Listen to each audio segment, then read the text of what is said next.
setengah 11 malam di Kompas TV.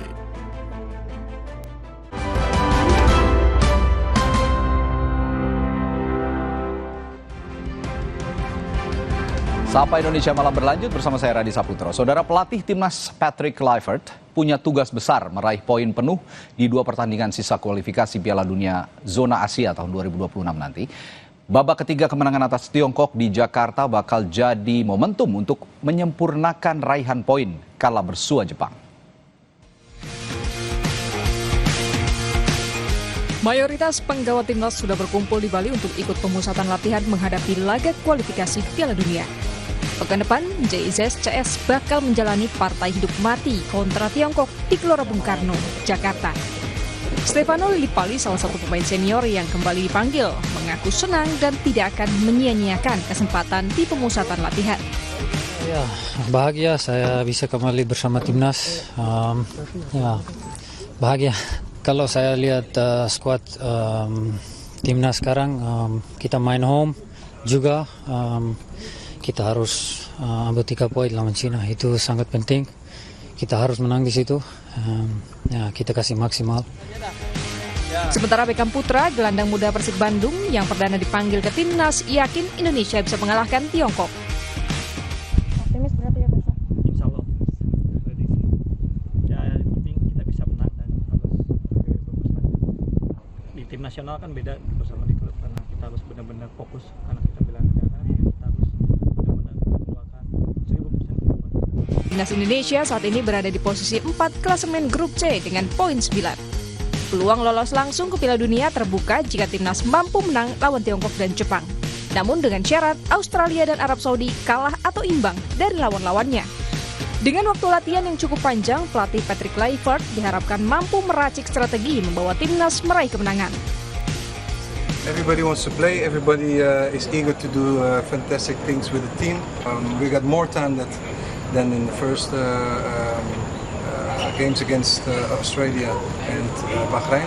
So we really have the time to train the exact things that we want to see back in the game. Kontra Australia atau andalkan serangan balik tatkala mengalahkan Arab Saudi dan Bahrain. Selama round 3 di luar Jepang, itu kalau kita dominan secara ball position itu kita kalah. Pertama lawan China di Qingdao kita dominan, kita kalah. Kita bertahan sangat tinggi saat itu, kena counter. Gak usah jauh-jauh, di Sydney kita juga dominan, superior juga, luar biasa, berapa 60 atau 70% saya lupa ya, tapi kita kalah 5-1 juga. Tapi sisanya, 5 pertandingan sisanya, sekali lagi di luar Jepang, itu setiap kita lebih counter press, lebih bertahan, ya dengan ball position lebih rendah, itu kita selalu dapat poin, minimal dapat poin. Artinya tim ini memang dibentuk sejak era Sintayong sampai sekarang itu bermain secara counter press, ya secara bertahan. Nah, masalahnya China nanti apakah mereka mau keluar menyerang? Selain taktik pertandingan, absennya Marcelino dinilai sejumlah pihak akan memengaruhi pola serangan timnas. Pelatih Kluivert diharapkan bisa menemukan sosok pengganti Marcelino di laga nanti. Tim Liputan, Kompas TV.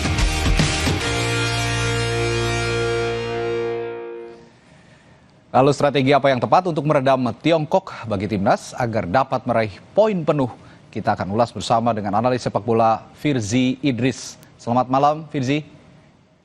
Ya, malam Radi, malam pemirsa semua. Baik, ini vibes-nya chill banget kayaknya kalau lagi di Bali. Semoga ini menular ya, menular ke semua punggawa timnas. Chill dulu untuk nanti semangat tanggal 5 Juni gitu kira-kira, Firzi.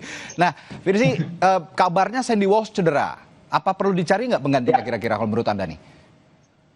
Ya, sampai sekarang sih belum ada nama pengganti ya untuk Sandy yang kabarnya akan cedera 4-6 pekan. Kemarin saya juga ke lapangan latihan Bali United ya melihat ekspresi para pemain timnas. Kebetulan udara ketika itu juga cocok untuk mereka ya, rada dingin karena ada hujan sedikit. Jadi untuk para pemain diaspora kita, ini adalah bagian dari proses adaptasi mereka juga untuk menyesuaikan dengan kondisi tim. Dan beberapa pemain juga baru datang hari ini ya, yang kemarin belum ada, Miss Hilhurst dan juga si JIZS sang kapten juga kabarnya sudah merapat per hari ini. Dan untuk soal pengganti itu masih belum dipastikan sih sampai sekarang. Bisa juga digunakan, bisa juga tidak, kesempatan untuk mencari pengganti. Oke, kalau saya lihat porsi latihan timnas Indonesia di Bali ini dari kemarin saya pantau sepertinya porsinya lebih banyak ke fisik, ke stamina begitu ya. Kira-kira sudah hari ini sudah ada gambaran training untuk strategi, untuk formasi atau tidak?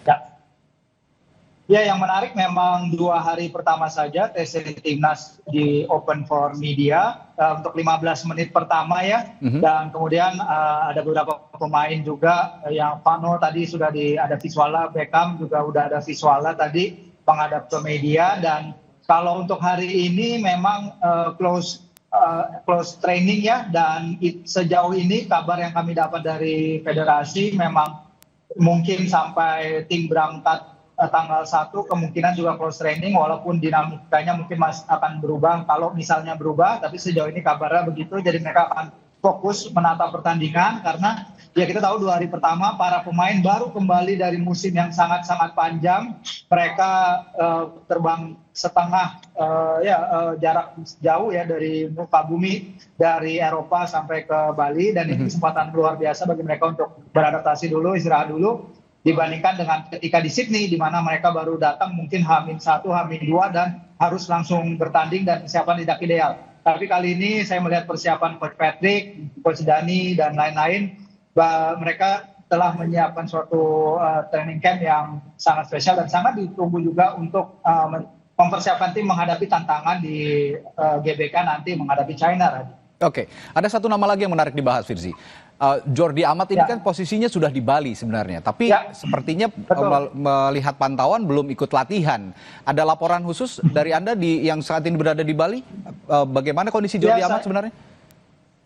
Ya, saya juga sudah beberapa kali mencoba menghubungi teman-teman di federasi ya, bahkan coba menghubungi Pak Sumarji, juga mungkin Kompas TV bisa juga menghubungi Pak Sumarji langsung karena dari kemarin memang saya sudah mencoba mencari informasi tapi belum ada jawaban balik soal kondisi Jordi ya. Dan ini juga yang menjadi pertanyaan dari para netizen juga, teman-teman supporter sepak bola juga mencari tahu informasi, mend-DM saya bertanya, tapi ya sejauh ini memang belum ada informasi resmi dari federasi. Mungkin dalam beberapa hari ke depan akan ada informasi lebih, tapi ya kita with all due respect to Jordi, kita juga tahu mungkin tempatnya di tim utama juga mungkin masih ada yang melapisi ya. Jadi sebagai backup mungkin Jordi, tapi kalau sebagai pelapis utama mungkin bukan diri. Tapi tetap menjadi part of the plan dari Patrick Kluivert sebenarnya. Betul ya, Jordi Amat ini. Ya. Oke.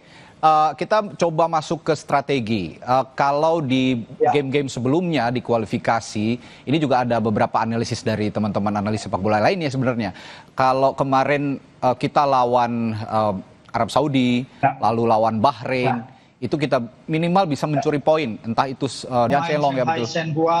Ya, salah satu dari kesemuanya 27 pemain timnas China memang berasal dari liga kompetisi domestik mereka. Dia akan absen ya dari pertandingan nanti, dan dia menyediakan 1 assist pada pertemuan pertama di Qingdao. Ini tentu keuntungan bagi kita.